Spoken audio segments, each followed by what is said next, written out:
Welcome to the Retirement Guide Podcast. I'm your host, George Jameson, the owner of Capital Wealth Group, a fee-only advisory firm. Whether you're nearing retirement or already retired, join me each week as we explore the world of retirement planning and equip you with the knowledge and tools you need for a successful retirement.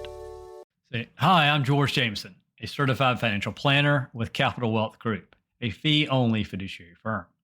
I've taken a break from my weekly podcast, but I'm glad to be back and hope to continue bi-weekly episodes throughout 2025.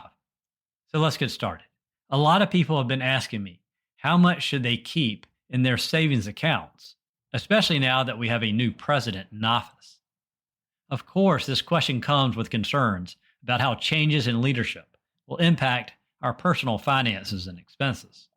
However, the amount you should have in savings really depends on your own situation, not who's in charge or who's in the White House. This isn't about political preferences. It's about managing your personal finances wisely. So let's start by talking about the typical guidelines you might hear. A general rule is to keep 3 to 6 months of expenses in a rainy day fund. But in my personal opinion, I think that's on the low side for most people. Of course, there are exceptions. So whether you're still working or retired, I recommend holding at least 6 to 12 months worth of expenses in your savings. Why, you may ask? Because most of us tend to underestimate the real cost of emergencies. We don't often anticipate how much unexpected situations can impact our day-to-day lives. Of course, there are always exceptions. If you're retired with a large pension and Social Security, and your income is more than you need to live on, of course, you may not need to keep a 12-month emergency fund. And then on the other side, if you're retired and you're currently withdrawing money from your investments, then you may need more than 12 months. You may need 2 or 3 years in your so-called emergency fund. You don't want that to sell when the markets are down for your everyday expenses. So let's move on. So let's think about it this way. Inflation has been a major factor in rising costs for quite a while now, as we all know. While I hope the worst of it is behind us, we're still facing new challenges. For instance, there's the threat of up to 25% tariffs on imported goods. Some are already in place, at least that's what we hear. While that could boost domestic job markets and help with our domestic economy, it's also a potential risk, as everyday costs could increase. Higher tariffs mean businesses might raise prices to cover their costs, and as consumers, we could feel the impact in everything from grocery bills to healthcare expenses. Having additional funds in your savings account, instead of locking it all up in long-term investments, gives you the flexibility to handle these rising costs and unexpected emergencies. Liquidity is key here. You want to make sure you can access your money quickly if something unexpected happens. Speaking of emergencies, let's break down what that could look like. Emergencies are often more than just an inconvenience. They can have major financial impacts on our lives. When I think of an emergency, I picture large, unexpected expenses, like an AC unit breaking in the middle of summer, a water heater failing, or needing a new roof on the house. Sometimes the issues are more hidden, like mold in the ductwork or major car repairs. For those of us with high deductible health insurance plans, like myself, medical bills can also catch us off guard. These emergencies don't always happen in isolation either. Often, it's one thing after another. You might get hit with a large unexpected car repair bill one week, followed by a large home repair the next. That's why you want to make sure you have enough savings to cover multiple emergencies at once. For those still working, a big emergency, of course, could be losing your job or seeing reduction in hours. If you lose a higher paying job, it could take anywhere from 6 to 12 months or even longer to find a comparable one. That's a lot of time without income, which is why a robust emergency fund is so important. Now let's tackle the next big question. where do you put that emergency fund? When I talk about savings accounts, I'm not recommending traditional savings accounts at your local bank. Right now, most brick and mortar banks are offering extremely low interest rates, often close to zero. Unfortunately, I see this too often when I work with new clients. They've got substantial amounts of money sitting in traditional savings accounts, earning little to no interest. If you're saving money for emergencies and you're not planning to access it immediately for everyday bills, you should look into better alternatives.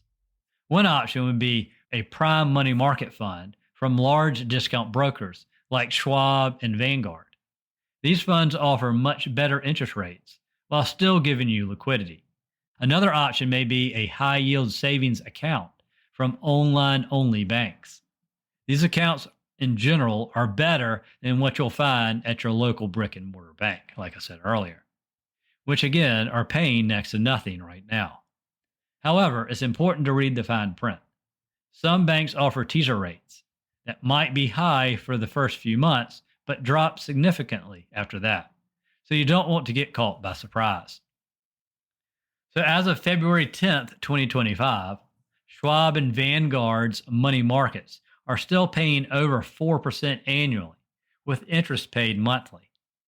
That's a huge improvement over your typical savings account, which basically is nothing.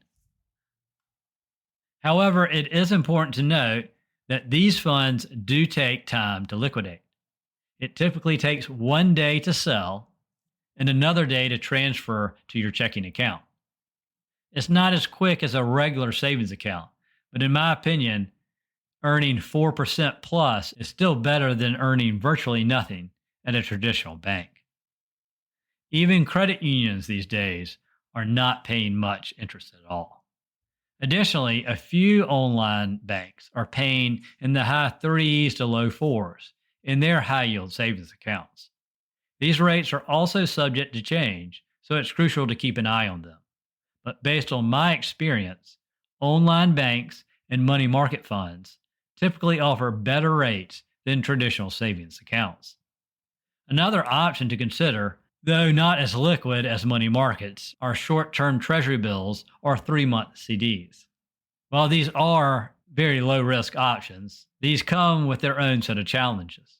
The main drawback, of course, is that you'll need to wait for the bill or CD to mature before you can access the funds without a penalty, which means it may not be ideal for an emergency fund. You also need to be disciplined enough to reinvest every few months. For most people, I think, a money market or high yield savings account from an online bank is probably the best way to go. In the end, the goal is to ensure that your emergency fund is accessible and earning as much as possible while remaining safe and liquid.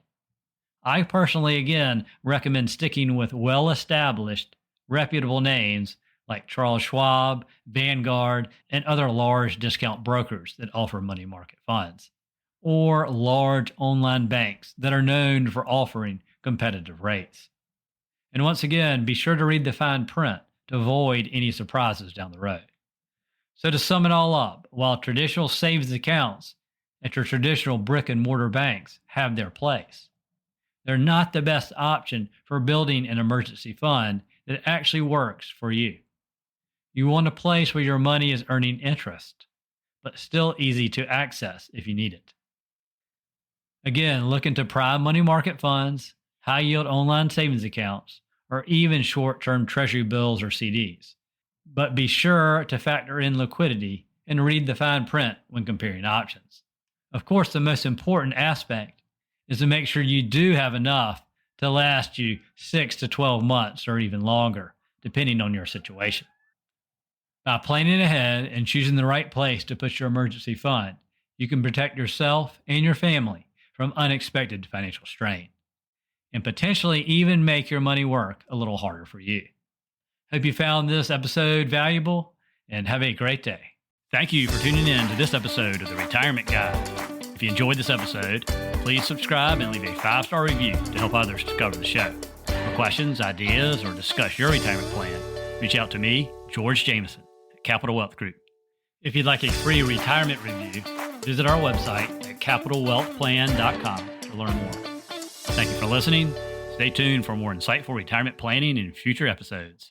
And now for the disclaimer. The information discussed in this podcast is for general explanations and education only. It is not tax, legal, or investment advice. Before considering acting on any information heard here, first consult with your tax, legal, or investment advisor. Thank you and have a great day.